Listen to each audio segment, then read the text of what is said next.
again, my friends. Once more, welcome back to the Cellar of Dreams.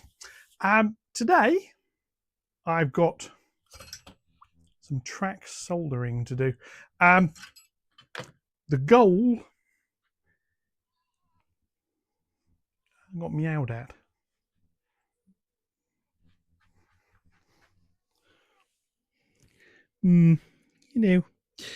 Yes. The goal of today is to entertain the cat. Yes, cat. I've got the track I've installed recently for the goods yard. It needs soldering. Then it needs cutting. Oi.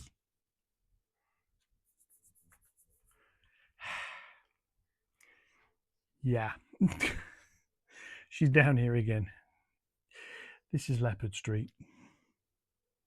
You're in the way.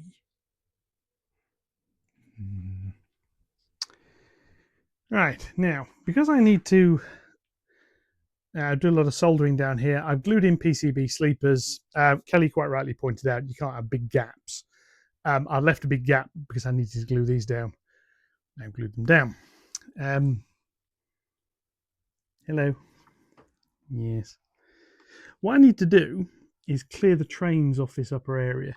Now, I can't actually run them around the lower level. No idea how. Dear, oh dear, oh dear. Yes.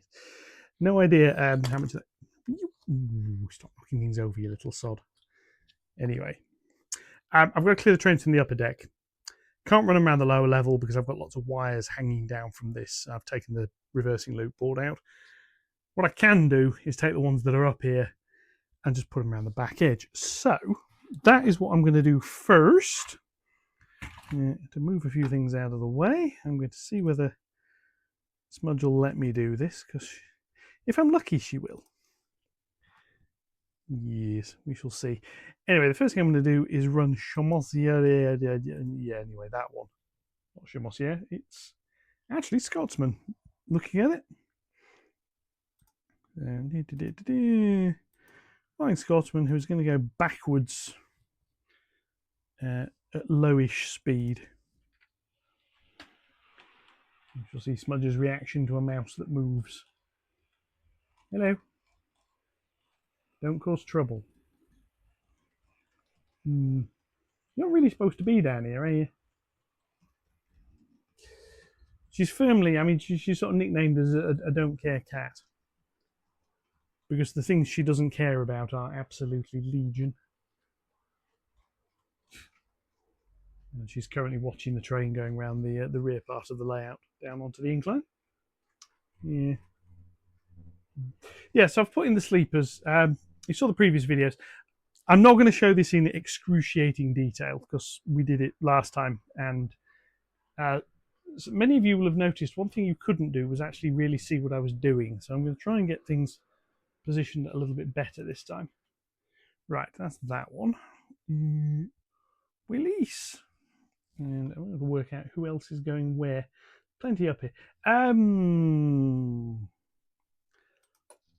Let's send a certain Mr. Tank Engine out next. Who is lurking all the way over there, so I'm just going to check that route is sorted. Yeah. Anyway.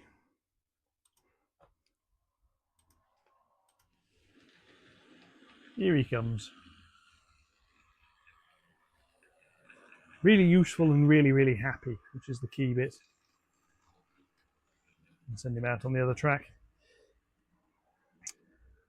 Now today, earlier, I've just been out most of the day actually. Was my other half were wandering around Meadowhall. We were a rather nice lunch, and then we came back.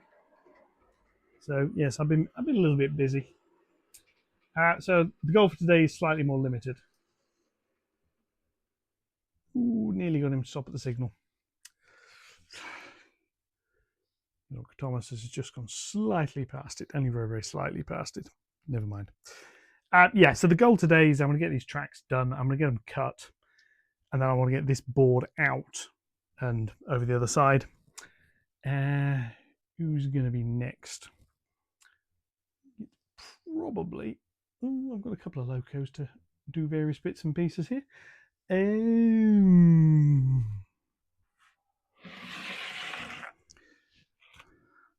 Some of this shunting I'm going to do by hand. There's a cat upstairs tormenting its litter box currently. Yes. So I'm going to send out all spoik with a sort of scratch little train here, consisting of a parcels coach and a goods wagon. I'm sure he's really, really, really pleased at being demoted to hauling freight, but never mind. And the Pacifics did haul freight. They were perfectly capable of doing it. During the war, they did. By the war, I mean World War II. For those who are unsure of the relevant era, a little slightly after this. J52 next, I think. Yeah, they were quite capable of calling freight. They weren't brilliant at it, essentially because they're very large driving wheels, which was ideally suited for high-speed passenger express work and less so for low-speed freight work, where what you needed was power rather than speed.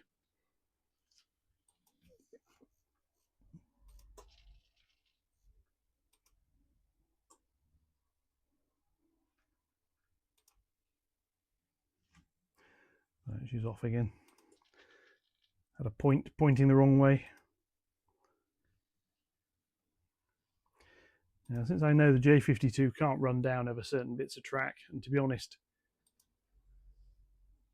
today she doesn't have to. Basically because I've got other things in the way. Right, N2. Here's the next one, complete with clearance.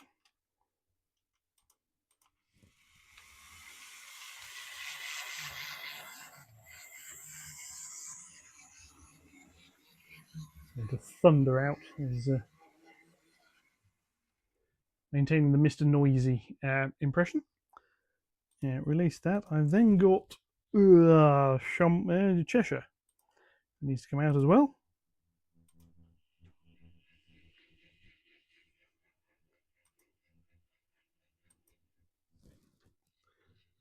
Notice a decoder in Cheshire. Sometimes I'll tell her to move in reverse and she'll just set off in forwards. And you tell her to go forwards and she goes forwards, and you tell her to go reverse and she works out what she's supposed to be doing. So, yes.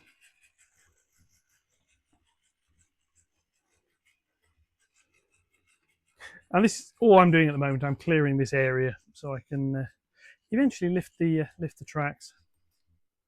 That'll do. And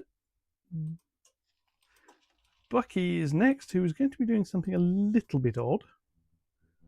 Not terminally odd, but she's going to go forward, pick those coaches up, and then come back and pick that van up. So here we go, forwards.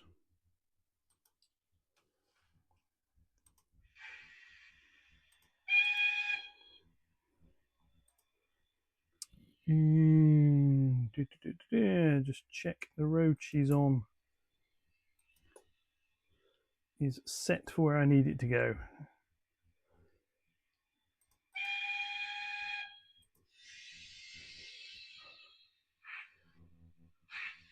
Yes, like I said, I've pulled the trigger on some Evolution coaches. This is Evolution Batch 3, so they're not going to be here for a little while. They're on pre-order, but we shall see. And that will allow me to not exactly retire these Hornby Clerestories, but will they won't be quite so prominent with some of the newer locos. I'll basically end up using them with older rolling stock. Now, this is one of these, I could move all these by hand, but frankly they can move themselves, so they might as well. And she's actually going out onto the arrivals line because I've blocked up the other one. We'll have a little look in a sec. As she rumbles out. So yeah, so I've got a little bit of clutter clearance to do. That'll do. So, what we've now got is trains all the way around the back, all the way up there. I've had some comments about, oh, you haven't got space for a goods yard. I have. It's all of this area here. And you see the goods shed sort of sitting in the middle of it. Up to where the tracks go, it's a good 6 foot. Even the shortest roads from about here are going to be the best part of 4 foot. So I've got plenty of space. It's actually space constrained by the length of the head shunt up there, which essentially I need to be able to get a freight train. I can sort of fiddle it with freight trains. Passenger trains have got to be able to clear that and get up to the head shunt with a shunting engine to get back into the goods yard. A goods train will come in on this line, will stop short, will uncouple down there, loco rolls forward and it can come off out, and then a shunting engine can drag it forwards and then bring it back down again. But, right, I'm going to get set up to do a bit of soldering, and then we should be back. Okay, now, I'm going to do part of this on camera, then I'll just do the rest of it off because it's going to get very repetitive. What I'm going to do is solder this rail here. Now, there is a rail connection which is already soldered. That's going to get soldered down to the sleeper underneath. We're going to come along and there's a rail connection here. These rail connections are going to get soldered. I'm going to do those first. And what we're going to do is add a little bit of the liquid flux, which basically cleans things. I'm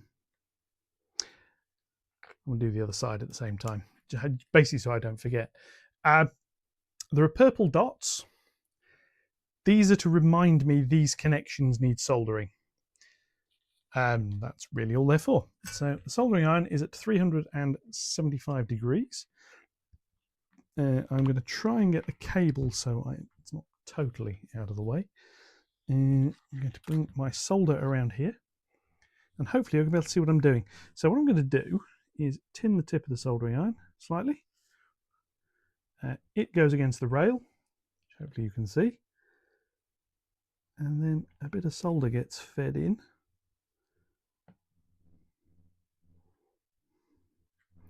Which should, and it's starting to, get that onto there so it flows. Yeah, I'm on melt you. Anyway, never mind. A little bit of solder goes in here. I like that. It melts and it flows along the join. So what I'm now going to do is a bit more solder on the tip. I'll do the track next to it, which is onto here, and this. Now there is, as I've seen before when I did the other end of this, where basically you couldn't quite see what I was doing. Hopefully this is slightly better. What I do is tin the bit underneath, and then you have to build it up onto the rail, and then that should hold it. And then we come along and we do the next one. And if you do them in order, there is there's a handy little thing that helps with this, which is the rail stays hot, which makes it easier to go from one bit of it to the next. So here, tin that and onto here. And basically it's got to flow. So you put a bit of solder in there. And you have to bridge the gap. Now here, these are 1mm PCB sleepers. In theory, it should be the 1.6. The 1mm ones are a lot cheaper, hence I use those. Because this is Yorkshire. So, and I'm aware this is a little bit of a cliche, but it's also very true. Yeah, we are all cheapskates up here. So that feeds in. And it's just got to fill the gap. Fill the gap, and it gives a mechanical connection between the rail and the sleeper.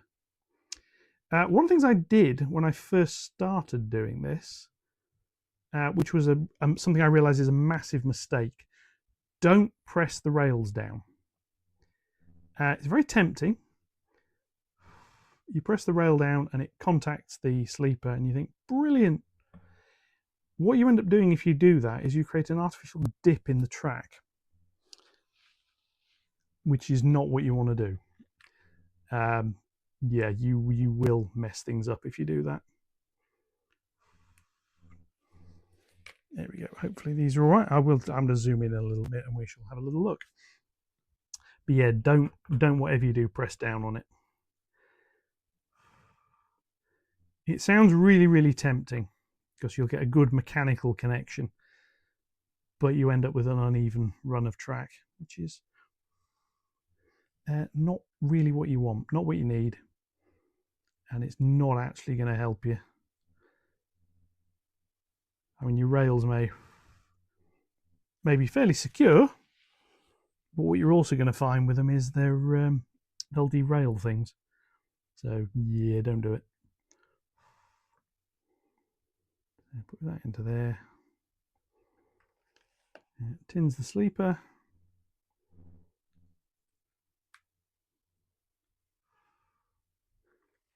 Goes in onto the track like so. And we'll do this one. I've got 2 more to do.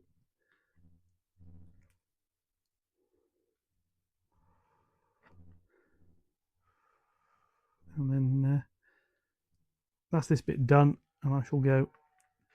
I'd say I'll do the rest of them off camera because it's not going to be terribly interesting to watch. What this does, though, this gives a fairly secure mechanical connection between the sleepers. Now, the sleepers here are super glued to the... there's a piece of plastic underneath them, which is painted. They're super glued onto that. That piece of plastic is then glued with Copydex. Turn the iron off because I'm going to be relocating. That is secured with Copydex to the board underneath. And that out of there. And what I can tell here is that rail bends. This rail is not moving, which is good. So if I bring you, let's take you out of the housing, if you'll excuse me for 1 second. And what we've got there is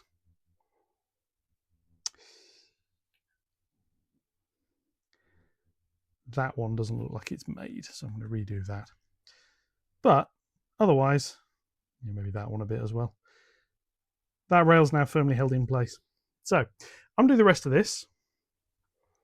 I'll be back. Okay, these are done. The key test, derailing the wagon, is can you get something to roll over them?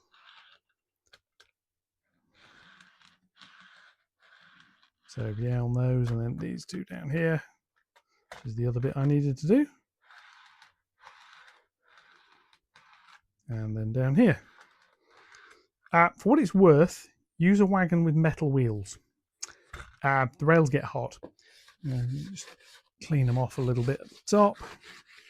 Now the next step, if I can find Mr. Razor Saw, is cutting them. So this is a 2-handed operation. Let's put you back in the stand. And right, so if I hold that there, zoom in a bit, sort of see what I'm doing. I'm going to do this one first. Soldering iron is unplugged and is cooling down. I have a little bit of a guide in the rails next to it. So I'm going to use that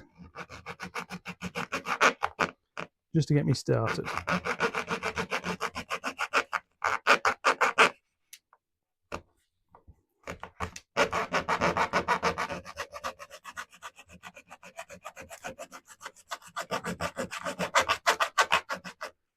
And then I'm just going to follow that down here. The saw's bent.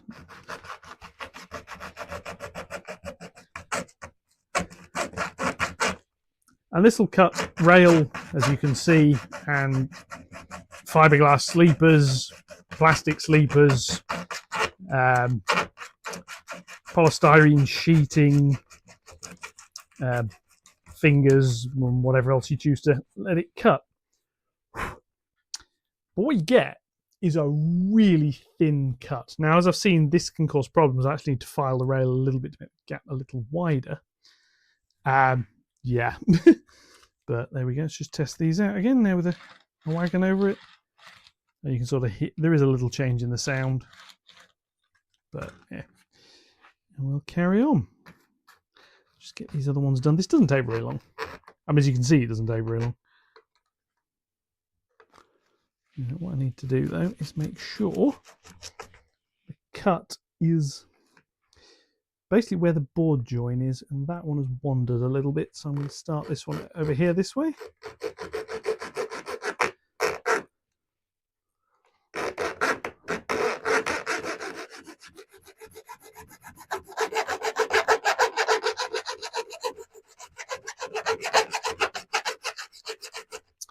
Because what I don't want, I mean, that started to wander this way. I don't want the rails cutting away from the board join itself, if that makes sense.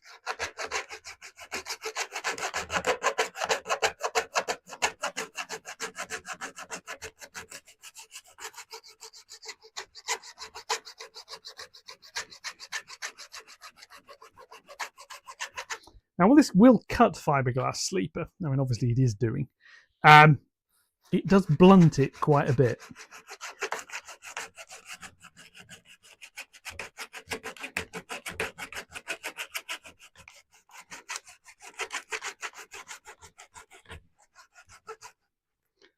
That needs to go all the way through.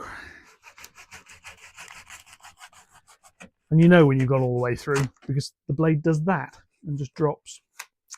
So just check that's right over here as well. Yeah. There's a little bit there that just needed clipping. The ultimate test is, can I separate the boards? Yes, I can. There's a little bit of mess in here to deal with. Not much. But that, I'll bring them back again. And this one actually needs lifting slightly to get it to line in. Urgh.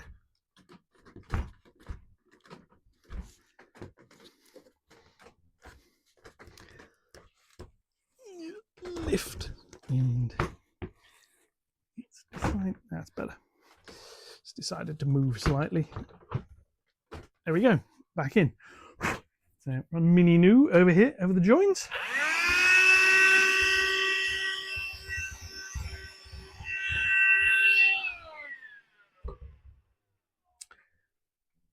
And that's a load more board joins done. Hopefully this time you could see the soldering.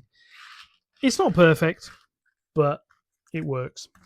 What I now need to do, yeah, this cooled out a bit, and to clear some clutter away, and then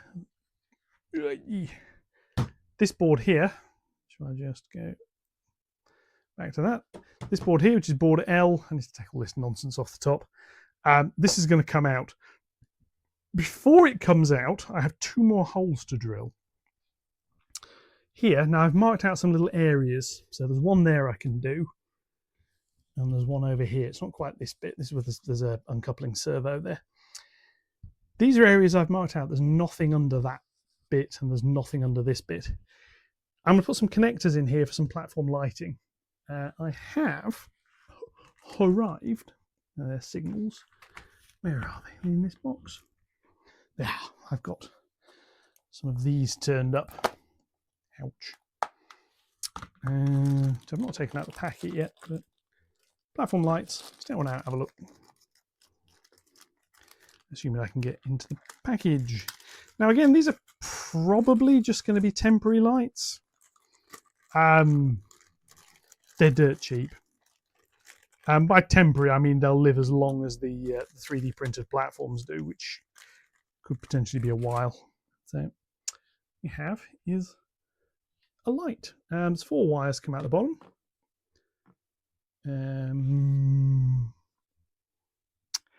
Very helpfully, all black. Okay, so let's see. Was they black? Yes, now according to the instructions, 2 of these black wires are red and 2 of these black wires are blue. I can see I'm going to have to do some testing on that. But yeah, they're black. But it's 2 LEDs. They're wired up completely separately. You You can see the little wires on the side of the little head there. They're basic, but I get a piece of platform, sort of drill a hole, mounted at that sort of height, probably like that, maybe like that. There you go, light platform up.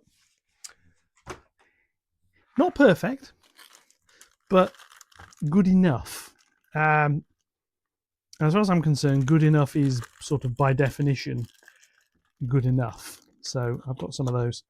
I was just playing around when I was on AliExpress looking for some other signals, and I needed to make the value up. Anyway, I'm going to clean this board off. I'm going to get it dismounted. Catch you in a moment. Okay, board back on the bench. Yeah. Lots of wires hanging down that all need dealing with. These lighting bits. Forgot to drill the other two holes. Not massive rush, can deal with those. The first job I need to do, and this is actually the last job I'm doing today, I'm going to come back down to the rest of it tomorrow, is this connector needs to connect to down here. And that, if you remember all those little bits of wire I removed, that's actually what these are for. So we'll go to the desk. I want to make a connector. It's going to be a 9-way connector from down here because I'm going to bring ground from here and 8 signal lines. And here, tucked away, I've kept it out of the way, I have a 5-volt power line, which is actually going to come up and clip into the first connector. What I'm going to do is go to the desk and make the other end of it. What I'm actually going to do is just put the crimps on the ends of these. Let's go and have a little look at that, because I use a lot of these connectors. JST, Japanese solderless technology. The idea is, if you soldered, I mean, there's holes under here, if you soldered wires into those, over time, the solder joint becomes brittle. It's not very flexible, and you start getting where the solder, as I said, if the solder came to here, then all of this didn't have solder. At this point, the strands will start to break. So you use these crimp connectors. The wires always then got a little bit of give in it. Let's go have a look. Okay, so JST connector. You can get them pre-wired like this. If these wires were long enough, I'd be reusing this. These aren't quite long enough, unfortunately. So see, yeah, they're a few inches short. I get them on AliExpress. They're dirt cheap. What you end up with is there's 2 sides to it. There's a male side, which has pins. Female side has holes. Connector name, I'm I'm not going to go into that any further. But basically, these ones here, pins on the back, you solder that into a circuit board, and then your cable just plugs in.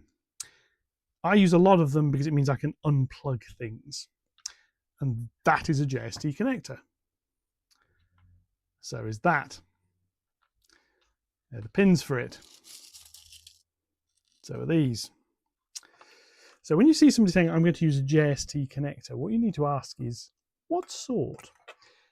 These are JST XH connectors. Now I use these because the pitch between the pins on them matches that's on strip board.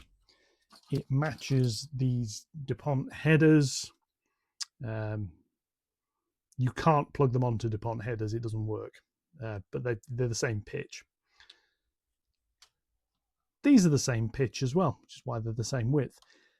These use a bigger pin and a different connector to go into. These are the ones that come with the DTC8s. If you use a DTC2, you get a 4-pin version of it. They're just what Merg went with. I use these ones because they're easier to get hold of. So what I'm now going to do is bring my light in, because these are, as you can see, quite small. Yeah. That's one of the connectors. So what we have to do is strip the end of the wire. Now, this is where a lot of people go wrong with these connectors. The amount of wire you need to strip is about that. It really isn't very much. Because when you get one of these pins, let me just line this up and I'll bring it up and I'll show you. Get on here. This goes in here, like that, if you can see that. Camera focuses nicely. These taller pins at the side, these are designed to clamp onto the insulation. This little bit here in the middle clamps onto the metal, and the other bit at the end is where the pin goes in. So you don't, if you have this too long, you find you can't actually plug them in. So the next step is to take one of these. You'll see a lot of these kits on Amazon or on eBay, and they don't use this sort of connector, crimp tool. They use a very crude, very cheap, nasty crimp thing. This iWiz was about 15 quid, something like that. And it really does the job. I was frequently taking 4 or 5 attempts to get one of these connectors in before. Now, pretty much every time. So that goes in. This bit sticks out the end. You can push it up a little bit further. You need to make sure this little tang on the bottom doesn't get done. Then this cable gets pushed in here, and you squeeze that hard, and it comes out. Sometimes needs a little bit of a nudge on the end of it. And there we have. And if you look in here, you can see the pink insulation goes to a certain point, and then it crimps onto that. And that's a cable. Now, the other end gets one of these, which are very similar, but work slightly differently, because they're slightly bigger. So this needs, again, not very much, a little bit more, not very much, stripping off the end. And again, this goes into here like that in exactly the same way. That bit gets crimped on. And what I tend to do with these is I will crimp that with, well, cutters or pliers, just like that, so that it grips it. This connector is slightly larger. Ideally, you want a slightly different crimping tool. This little iWiz will do them, but you have to put it in carefully, because it's a little bit too wide. So I put that in and do that, and it will crimp it. Take that out like that, and it's done, but it's not quite done all of this end. There's still just a little bit of a lip there. So what I'm going to have to do is put it back in just to do that end. And you have to be careful taking this out. If you're not, you snap the cable at that point.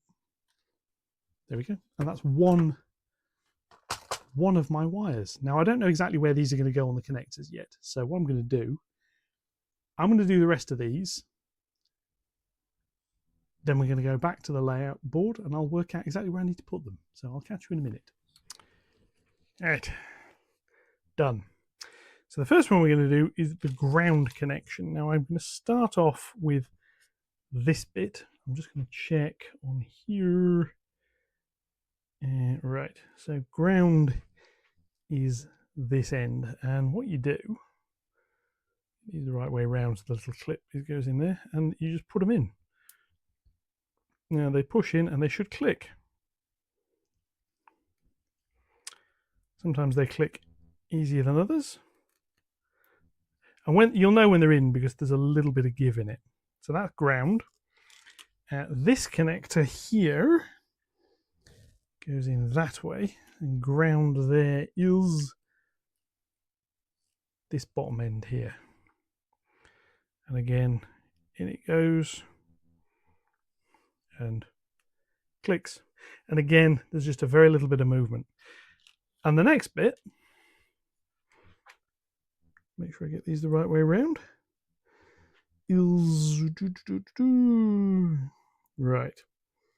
So the first connector, I need to avoid this hole here. That's where a positive supply would come from. Now I can't use that to power the DTC8, unfortunately. And that then goes into this end here, like that. That is connector 1. Can't use this to power the DTC8. This is going to have 3.3 volts on it. This is 5. In terms of signal, the PCF 8575 will put 3.3 volts on this end. The DTC8 will then connect it to ground. It doesn't put a voltage back the other way. So the two are actually quite compatible, which is helpful. So and carry on with this. Put number 2 into here. There is I mean, in some ways, these connectors are the bane of my life. I've probably spent more time fitting connectors together on this layout than anything else. Any other single activity has probably been just fitting these blasted connectors together. Crimping the wires takes an age. Get in there. It's in. But do it right, you've only got to do it once on each board. So, yeah, I mean, crimping these wires up has taken about 6-7 minutes. You can get tools that will strip the wires and crimp them all together for you. You're not buying one of those as a hobbyist. They are phenomenally expensive. Yeah, I mean, we're talking proper industrial equipment at that point. So yeah, you're going to do them by hand. You can get, let's say, you can get these things pre-stripped and pre-done. You can get the wires in a couple of different sizes. There is a lot to be said.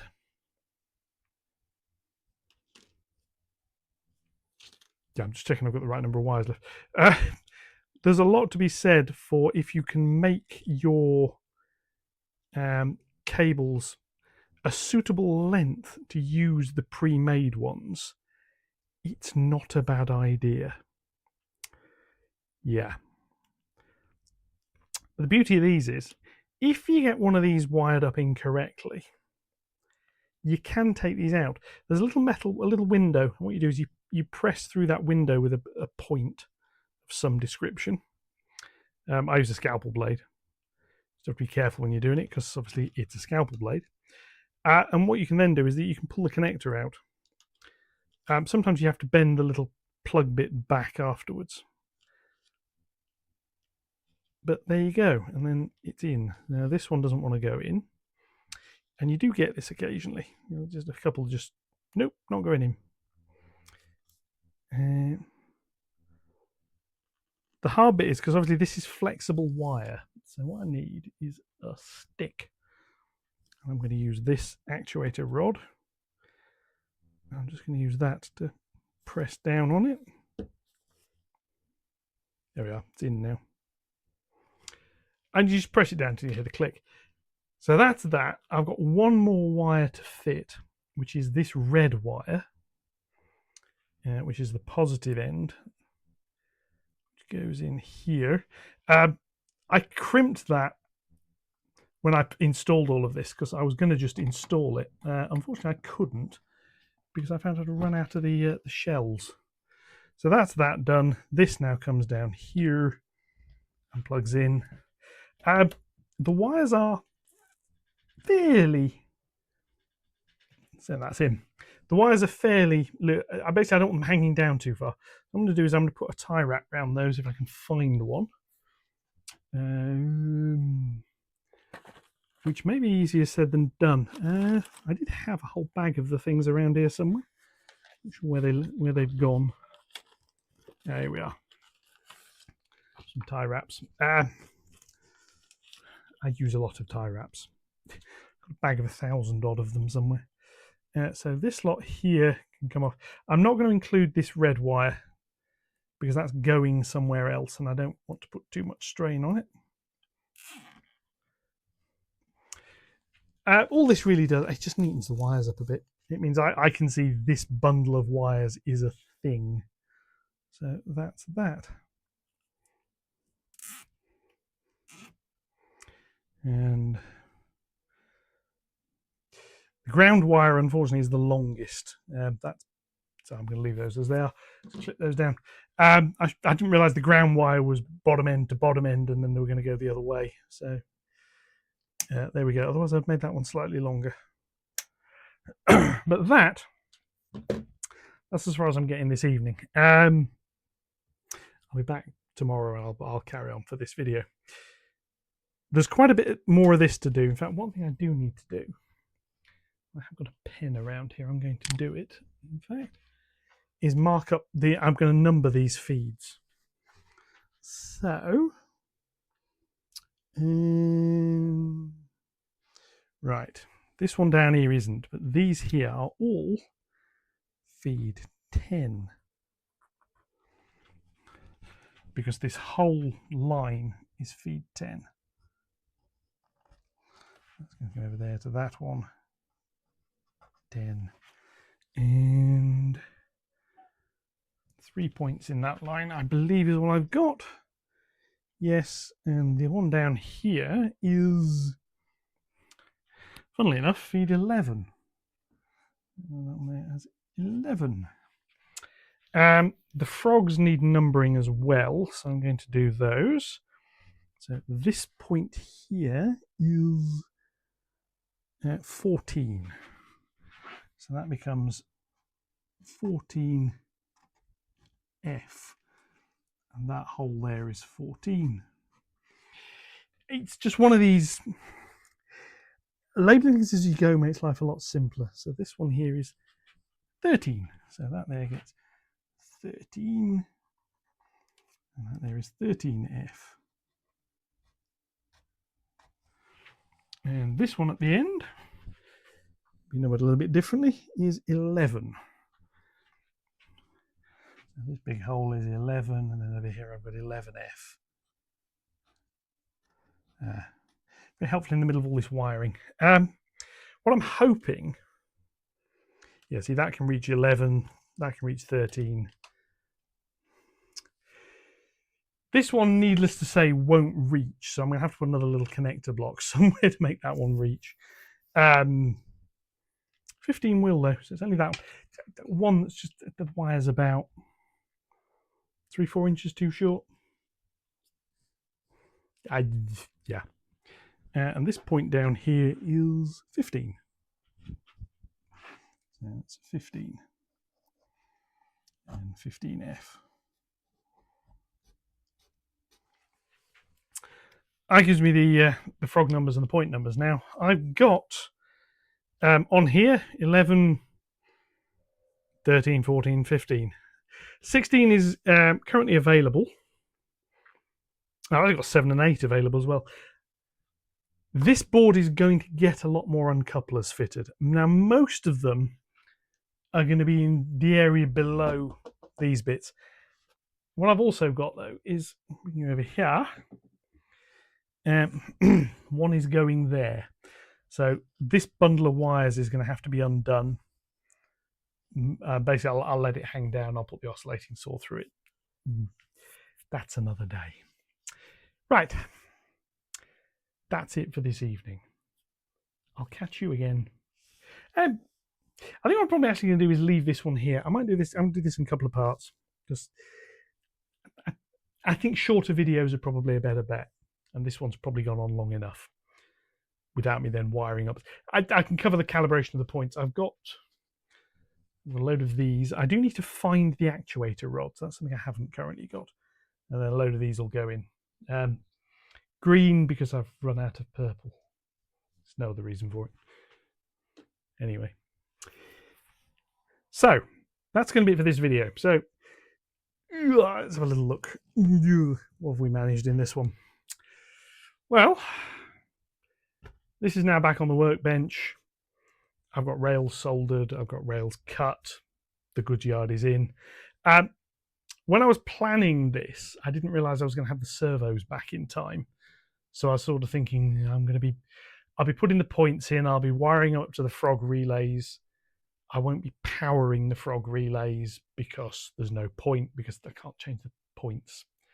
I've got the servos though, so I'm just going to do the rest of it. I'm going to get them in. I'm going to get them calibrated. I'm going to get the blocks hooked up to here. So block 10 and 11 are going to come up here. So if I make a little note onto this of 10 and 11, what I am going to have to do is put another connector in, probably for the frog wires. They can sort of go here. I think the feeds then need splitting up, so I need to have a little bit of a think. That's going to be the next one. But we're here. and I've got the little wires dangling for the new signals. So I need to make a few more of these little boards here as well. That's for the next video. Likes, comments, shares, more than welcome. I do read the comments. I try to respond to them all. Maybe, but all welcome. I've had some really good ideas out of the comments, so I do appreciate it. I'll catch you in the next one. This has been Leopard Street. Thank you very much, and goodbye.